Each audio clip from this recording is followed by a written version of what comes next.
good morning, everyone. Good to be with you right as we're starting a new year. And today, as Pastor Scott mentioned, we're talking about the idea of community. And one of the things that we do in community, right, is we celebrate big moments. And this morning at 2:30 in the morning, I didn't read my text till later in the morning, but at 2:30 in the morning, I got a text from Nate Hughes saying that his and Andrea Hughes, who leads our word there, baby has arrived. So this is baby Miles, and the first thing my wife asked after I got Nate's text was, well, what does baby Miles weigh? Nate didn't say, I have no idea. Why is that so important to you people? That's what I want to know. Why is that? Nobody asks how tall the kid is. They just want to know what he weighs. So you can ask Nate that. But what a great moment for them. So today we're talking about the idea of community. And today I want to talk about how we all look for a place to belong, that deep on the inside, all of us want to find our people. We want to find who we belong to and who we belong with. And isn't it true that wherever we go in life, we ask ourselves, where are my people? If you start a new job, you start looking around, where are my people here? If you go to college, you're looking around, where are my people? You join a gym or you move into a new neighborhood, you're asking, where are my people, right? We're all kind of wired that way. And Christ gives us the church so that we can find our people who also have this passion for God, and we can do life together. So today I want to invite you to realize that the Grove, this is the place that God has given you to find your people. And it's true, everywhere we go in life, we're asking that question, aren't we? Where are my people? When I say that, I think about my first year in college at Biola University. Biola's in Southern California, and when I moved into my dorm room, 2 doors down was a guy named Jim. Now, Jim became a very good friend, but we didn't call Jim was from Minnesota, but nobody on our floor called Jim Jim. We called him Cowboy. Because when Jim showed up, he showed up wearing a Stetson hat, cowboy boots, Wrangler jeans, and a big old belt buckle. And so we just called him Cowboy. And of course, we included him. He was part of our posse. He played intramural football with us. We loved Jim. We hung out with Jim. But Jim was always known as Cowboy because, and here's the thing, you can dress cowboy here in Arizona, love it, love you for doing that. But if you're living just a few minutes from Huntington Beach, the whole cowboy thing really doesn't work. And I watched Jim the whole semester. He never did find his people. There were no other people at Biola dressing like Jim. So when the second semester started, I noticed that Jim comes back to school and he's left all of his cowboy gear at home. And now he's wearing a members only jacket. He bought him a OP t-shirt.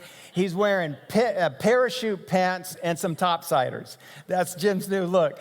And it worked because just a few weeks after that, he meets a girl, starts dating a girl named Nicole, and they get married. He found his people, all right? Just had to dress a little different. We all go through life like that, don't we? Looking for our people. And I want to remind you that Christ gives us the church to say, your people are here. This is the place where you will find them. So I want to give you several community challenges this morning as we start a new year. And the first one is this, is to rediscover your first love. To rediscover, as John writes in Revelation, your first love, and make Christian community your top priority. So let me read to you what John writes. This is Jesus speaking through John, and he has messages for the churches, the early churches. And he says to the church in Ephesus, this is verse 3, Revelation 2, you have patiently suffered for me without quitting. But I have this against you.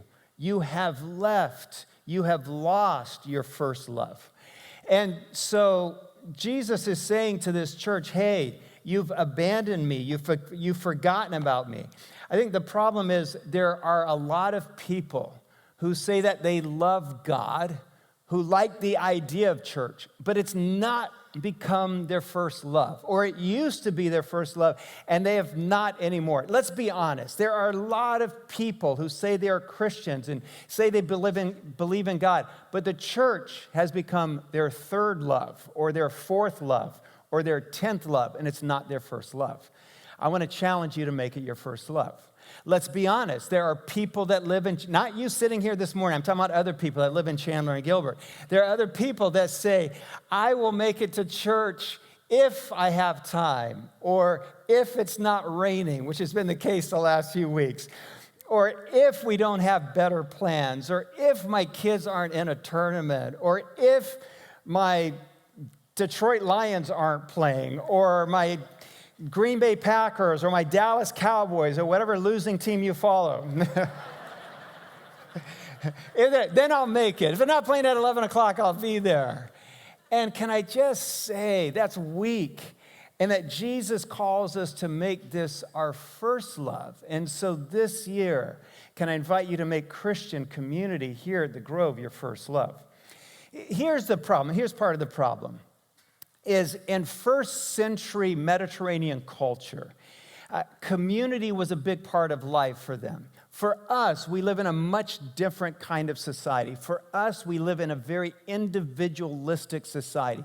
We live a very independent life as people in American culture. And maybe it started 200 years ago when we defeated the British, and that was a great day, wasn't it? And we gained our independence. And our independence as a nation is a great thing, so don't misunderstand what I'm saying. But this independent spirit has made its way into our soul to where we live alone and independent. But if you think about it, one of our most important documents in our country is the Declaration of Independence. Every year we celebrate Independence Day. For 200 years, we've made independence a value, which is good for a nation, but it's not great for the soul. It's not great for you as a person because you miss out on something. There's a dark side, there's a downside to independence, is that we live self-reliant and we live alone. God's intent for us in following Jesus Christ was never that this faith was something that we do alone. One of the downsides, one of the dark sides of living individualistically is loneliness and aloneness. Some say that loneliness began to enter into our culture and become pervasive when the Industrial Revolution came along. And you say, well, what does that have to do with anything? Well, up until the Industrial Revolution, the community, the town, the village produced everything that you needed in life. So let's say, for example, you needed a new frying pan. You didn't go to the store and buy it. You went and found a blacksmith who would beat some steel into the shape of a frying pan. If you needed a new pair of shoes, you'd go find the leathersmith who would make you a pair of shoes. Then the Industrial Revolution came along, and factories began to produce frying pans and shoes, and you would go to a store and buy those. And so you no longer needed the community around you. You no longer needed the blacksmith or whoever, the person who baked the pies in town or who sewed the clothes. You didn't need them anymore. And so community was lost as a value, became more independent. And then if we fast forward 100 years, in 2007, we got our first iPhones and social media showed up. And all of a sudden, instead of having 4 or 5 friends, you had 2,000 friends, except you didn't hardly know any of them. But they were your friends on Facebook. And all of a sudden, our social connectedness came down to something on a phone. That was 2007. And then just 2 years ago, we had this kind of revolution in the workplace after COVID where so many people started working at home and alone. And it's very possible now today for people to spend 40 hours a week just working alone. And you see how our society has produced this culture of loneliness and aloneness. God's desire, though, for us is to be in community and we thrive in our relationship with Him when we are in it. Around the world, if we compare our societies to societies around the world, every generation since creation has lived in small village groups and communities.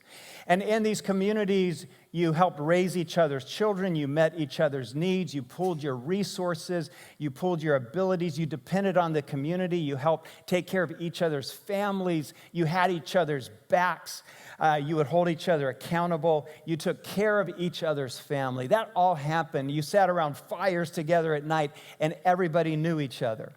The 80% of the world still lives this way in small community-based groups and villages. But we, in our society, we are different. We have chosen individualism, where I will take care of myself, but we end up being very isolated. We can pretend that we can do life on our own, but it doesn't always work out so well. I'm being a little facetious here, but here's how our lives go. And most of us here in the East Valley, we live in our little residences with our little families, and we eat dinner alone by ourselves sometimes, and we look at our little screens, and we occupy this crevice, this one small crevice we call home, and we fill it with everything we could possibly need, and then we protect ourselves from all the evil out there. We lock our door, and we put Ring out front to protect us from the evil Amazon empire and all of those people. And we live in our little houses by ourselves with our few people around us that we think are safe. And we end up being cut off from everyone else around us. Now, we can feel comfortable and safe and entertained, but we end up being completely alone.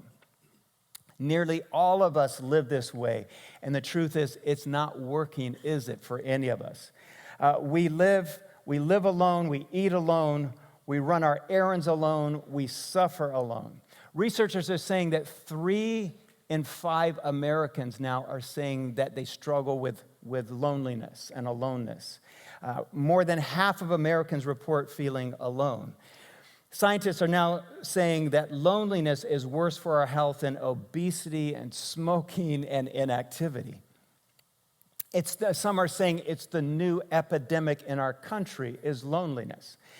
My wife was on her social media this weekend, and on Friday night she said that she saw that one of her many Facebook friends posted, "Does anyone in the Ann Arbor area want to hang out tonight?" That's someone's soul crying out, "I'm alone. Is there anyone out there that cares about me?" And I just say all that to remind us that God never meant for us to go through life alone. We're not meant to learn alone. We're not meant to eat alone. We're not meant to relax alone. We're not meant to celebrate alone or cry alone. We're not meant to worship alone. And so God's answer to all of this aloneness that so many of us feel is this idea of community. So that's my challenge today, is where we start, is to make community your first love. Christian community, to dive into that, to pour into that. So second, I want to challenge you with this, to make family, to make your second family, make church your second family. If you would turn to Matthew with me, Matthew chapter 12, verse 46. And Jesus, Jesus, when he talked about his followers, he always used family language. And here's how he says it here.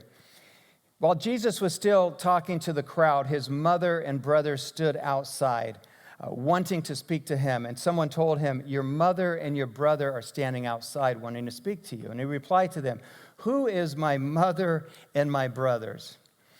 He says, pointing to his disciple, he said, "Here are my mother and my brothers. For whoever does the will of my Father in heaven is my brother and sister and my mother." So Jesus, whenever he talked about his followers, he so often used brother and sister language or mother and father language. Paul, when he writes his letters to the churches, he uses brother and sister language. And here's what we can miss in this. Yes, in our culture, family has a very tight bond. But our family bond is nowhere near as strong as first century Middle Eastern culture's family bond. The bond between brothers and sisters and sons and daughters was incredibly powerful.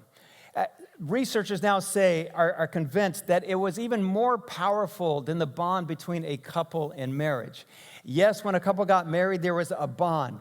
But for example, a woman always felt a greater commitment to her brothers and her father and her mother than even to her own husband. Maybe that's the case today, but that's not too healthy, is it? It's not great. But that's the bond. And so in first century Middle East, when Jesus is saying, "You are like my brothers and my sisters," it's a very powerful statement. The driving question for a young couple wasn't, what does the couple want to do? It was, what does the extended family want to do? So the metaphor that the church is like family. It's so much more than a metaphor. It's not just like or as. The truth of it is, from the New Testament, is we are brothers and sisters. We are family. It's more than a metaphor. Because if God is literally our Father, then that makes all of us here in this room brothers and sisters. Do you see how that works? So because God is Father, you are my brothers and my sisters. I hope you can see each other like that. That's why I say this year, make your church family your second family. That's the challenge today. When I say this, I think about Shola. So Shola is from the country of Malawi. He's here at the Grove with us. And Shola is a graduate student. He's going to Phoenix Seminary. He's a graduate of African Bible College in Malawi. And Shola's birthday was a couple of months ago. And a gentleman here at the Grove named Ken had gotten to know Shola in our men's ministry. So Ken invited everyone that knew Shola to come for a birthday party. And I think more than 30 people showed up at Ken's house. And it was an amazing celebration. And I saw Shola the next day here at church. And Shola said, Palmer, can you believe it? He said, more than 30 people showed up at my birthday. He said, I didn't know I knew that many people here. And he said this several times. He said, this is my family now. This is my family. By the way, Shola's here running one of our cameras. So thank you, Shola. We love having you a part of the Grove. Thank you. But that's how it should be, and I hope you feel that here. I have a few New Testament family values on the screen here. And I want to remind you of these values and how they change who we are when we live in community, is that family shares. If you're part of this family here, we're here to share our resources with each other. Family grows together. I think spiritual growth, spiritual formation happens best in Christian community with others as opposed to by ourselves. Family is honest with each other. Family can hold each other accountable. Family is honest about our struggles, about our shortcomings, about our trouble. Family is honest. Family loves no matter what. And that's one of the things. Your physical brothers and sisters, you always have to accept them and love them. It's the same with your family here. Family loves no matter what. Family cheers and champions. Family is there in the hard times, and family is there in the best times as well. All right, here's a third challenge that I want to put in front of you this morning, is to make this place your third place. So we read about the third place in Acts chapter 2. So the early church quickly made their church place, their connecting place, their third place. Every believer, we read, was faithfully devoted to following the teachings of the apostles. Their hearts were mutually linked to one another, sharing communion and coming together regularly for prayer. A deep sense of holy awe swept over everyone, and the apostles performed many miraculous signs and wonders. And all the believers were in fellowship as one body, and they shared everything with one another, whatever they had. Out of generosity, they even sold their assets to distribute the proceeds to those who were in need among them. Daily, they met together in the temple courts and in one another's homes to celebrate communion. They shared meals together with joyful hearts and tender humility. They were continually filled with praises to God, enjoying the favor of all the people. And the Lord kept adding to the number daily those who were coming to life. All of us need a place like that, a place where we belong, a place where we come together and enjoy the presence of others. We all need a third place, especially as followers of Jesus Christ, where we can connect with others who also are following God. So as I use this language, third place, I think everyone knows what that is. A third place is a place where you connect with your friends. A third place is a place where you are inspired. A third place is a place where maybe you know everybody, but it's also welcoming new people in. A third place is a place that is inclusive, and bonds form, and friendships form. And people in all facets of life, not just in church, are looking for third places. I have a nephew who has a third place. It's a very interesting third place. His third place is medieval cosplay, and I'm not making this up. He dresses in kilts, and he plays a bagpipe, and they have second breakfast, all right? That's what you do in medieval cosplay. Yeah, but there are all kinds of groups that people join. There are I know people in road bike groups, people in kid groups, and people in golf groups and dog groups. I mean, you name the group and people will be in it because everybody is looking for a place to belong. And so my invitation to you as we start a new year is to make this place, this church, your connecting place. Because deep on the inside of all of us, if we're honest with ourselves, all of us want people around us who we can have long, meaningful, deep conversations with. And people who become deeply connected to us, who, if we needed a kidney, they would give us one of them. We all want friends like that. We all want a place where we have friends who would show up unannounced at our front door with a box of pizza and paper plates just because they want to hang out. We all want people like that in our lives. We all want people who we can live on mission with. We all desire people in our lives who we can spend time with unhurried and unscheduled, and they just want to be with us. People who know our joys and our pains. Here's the problem. I think all of us are waiting for someone else to initiate this. We're waiting for someone else to invite us in and to include us. And I want to say God's answer is community, but the challenge for you is to take the initiative, to dive into community. Social scientists say this about human beings. They say that you can maintain about 150 acquaintances. There's about 150 people that you can go through a year connected to, kind of barely. You try to stay connected to more than 150 and things just fall off the shelf. But you can stay connected to about 150. But then there are only about 50 that social scientists will call your village. They're like your tribe. Those are the people who you know well. And then inside of those 50, there are only 15 who you can know intimately. 15 who would be, you could describe them as your posse or your BFF. I don't know what language you use, but there's only 15. And then inside of those 15, there will only be 5 that you can connect with at a soul level. So there's 150, there's 50 who you know pretty well, there's 15 that you can be close to, there's 5 that you can bond with deeply.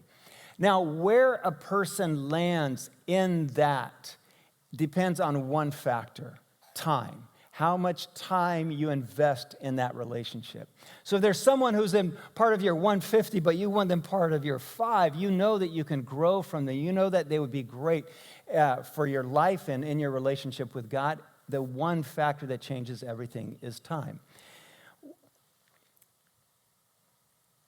I've said this before, but I'll say it again today, that in my opinion, Christian community is life-giving. It really is.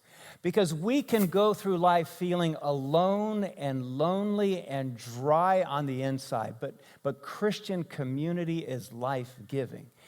When I say that, it reminded me of a social media post that one of my staff showed me not long ago. This is from a young man named Jonathan, and he writes, "If you think church is lame, let me introduce you to the Grove." Now, he's not saying the Grove is lame, all right? So let me keep reading. Can we just hang on a second? Just hold on. All right.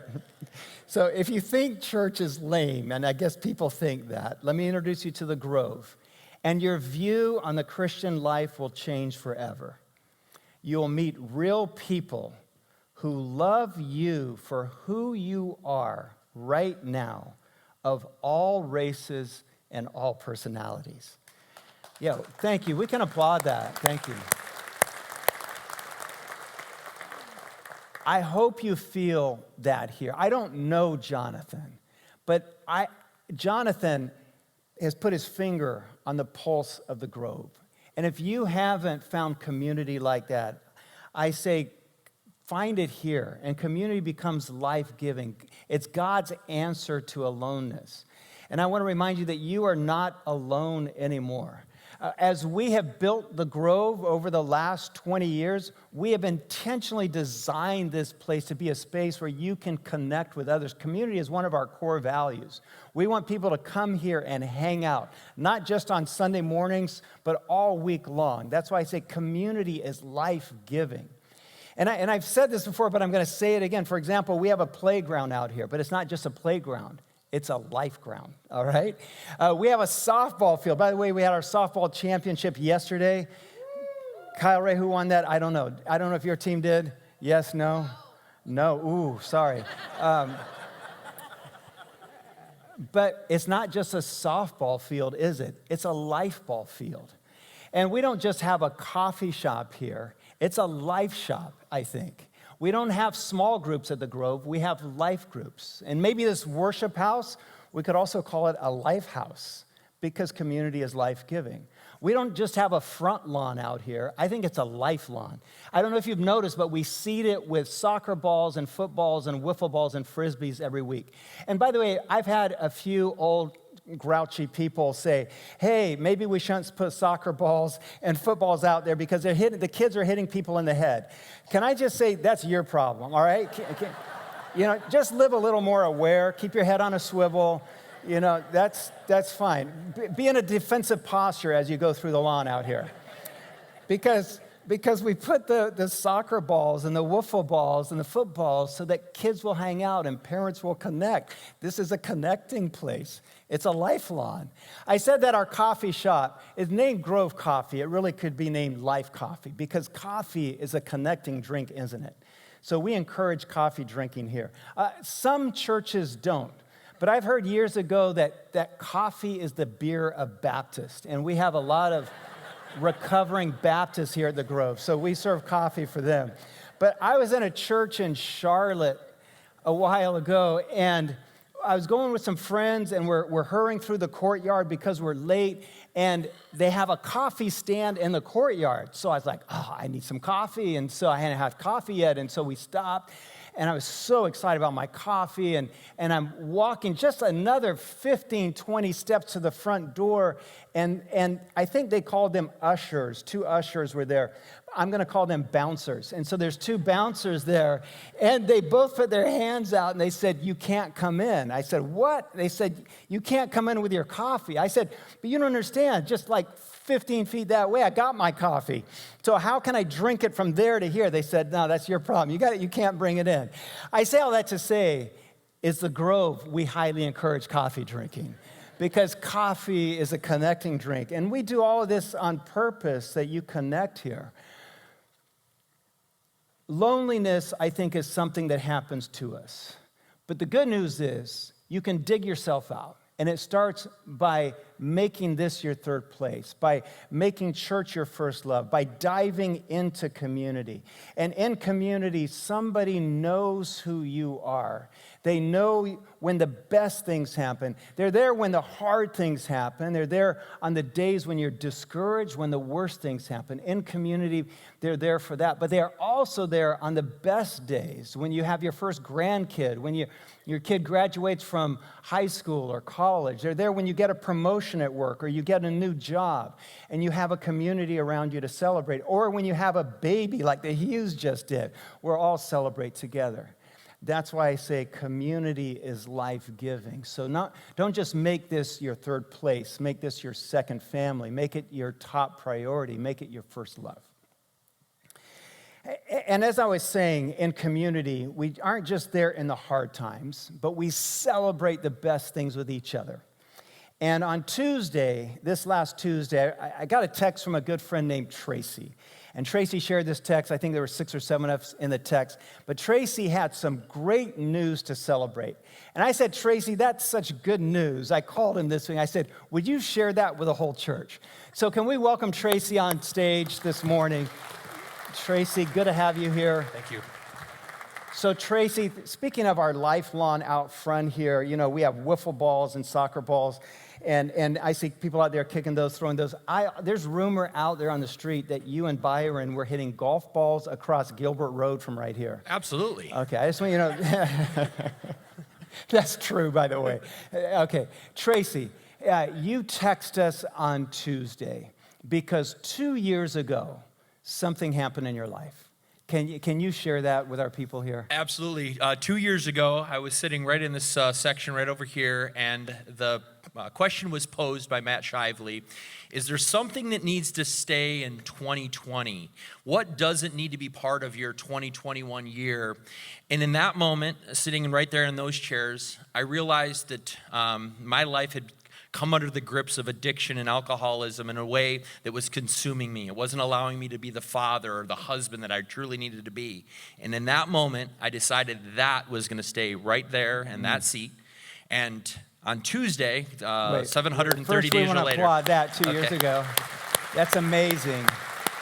And thank you for being willing to share that. Not everyone shares their struggles. Thank you. And then the text that you got on Tuesday was 730 days later.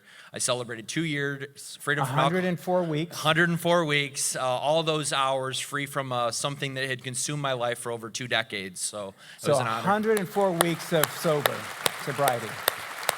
That's amazing. Now, today we're talking about how our church community is our family. How has your family here helped walk you through? Because I've seen this. I've watched your tribe go through the last 104 weeks with you. Tell us how church has been like family for you over the last 2 years. Yeah, surprisingly, I'm not the only one that struggles with alcohol and addiction. And so the funny thing was I was carrying around a bit of shame and guilt. It had consumed me, right? And so when I first said that, I tell people it was like 300 pounds of weight was lifted from me when I just said, hey, I struggle. Here's what happened. A bunch of people in this room, and as I look around, they said, me too. Yeah. Right? And that next night, I came to celebrate recovery right in this room, and a bunch of people said, I'll go on that journey with you. They'll hold me. They'll love me. They'll support me when I couldn't support myself. And over these years, those people have gathered around me and become a family, a tribe. I love that language of people that cared for me so much in the midst of what I thought was the impossible struggle, the thing that I could not get out of. Those people carried me. Love that, Tracy. We don't have to go through our hard days alone, do we? Someone was applauding that. It's amazing. Well, Tracy, one of my favorite parts of your story is most people would just be satisfied to make it through 104 weeks clean, but you've been busy. You've been inviting others on this journey with you. Can you share a little bit about that? Yeah, I don't know why I got choked up right there. I realized that my life had been saved, right? So a 12-step program, a bunch of people, that was good. That got me going, but it didn't really fulfill me until I said, you know what else can I do? And I found there was a need for homing people in alcoholism and addiction that we could meet. I had the means and the facilities. A great story that I can't share all here, but I can tell you that it never happens without God's hand being on it. I was able to acquire a home here in Mesa, and to date we've had over 24 men come through our home. We've helped them through their struggles, got them through some of that addiction. You started your own sobriety home. Yeah, we started our own home. Yeah. Okay, this is one guy. Okay. It's amazing. One guy and a lot of support. Yeah, and a lot of friends, a lot of family. A lot of friends. And I can't even tell you how grateful I am for not just the Grove, but the other people that might be listening and watching that again came along and supported a vision that I might have had, but also said, man, we're willing to give. Like, I love that you said that. Like, what time am I willing to give? Hey, all I can do is do this. Man, that's what all this guy needed. I'm also, glad to announce the launching. Some guy came up to me after I started the home and said, you should be able to do more than that. And I'm thinking, wow, this house and all this. Oh, okay, but back up. But he's right. He's right, because that 6 to 12 guys that I'm able to help wasn't enough for me, right? Yeah. So I'm proud to announce that I've started a nonprofit called Let's Go Recovery. And Let's Go Recovery is going to come around men and women that struggle with alcoholism, addiction, whatever it is that you struggle with. We are going to come and we're going to support you. We're going to love on you. We're going to give you the resources. And I'm actually proud to announce, like, after last service, Palmer, and you don't even know this, I stood right here with a woman, and she said, would you help my son? And it blows my mind. 2 of my guys are on the way to the house right now with her son, and to tell him he has hope, that tomorrow he can wake up and he does not have to be in the grips of alcoholism and addiction anymore. Amen. And I'm proud to say that. All right. Thank you, Tracy. Love that. Well, Tracy, that's a powerful story. You're still in the middle of it. Sure. Okay, your family's here with you. And we're going to keep walking this with you, Tracy. And we're here to help make all of this happen as well. Hey, church, could we stand and pray over Tracy and really our whole family here at the Grove? God, thank you for the change you've been working in Tracy's life. Thank you for the healing. Thank you for how you're using him and his story to change the lives of others, God. We thank you for that. And God, I pray for your people at the Grove, for those who feel alone and lonely. May they find healing in your community here, God. Will you introduce them to the people around them who want to walk this life together and be that people who help heal each other and bring each other closer to you. I pray that for each of your people at the Grove today, God. In Jesus' name, amen. Amen. Thank you, Tracy. Everybody, can we thank Tracy for being here today?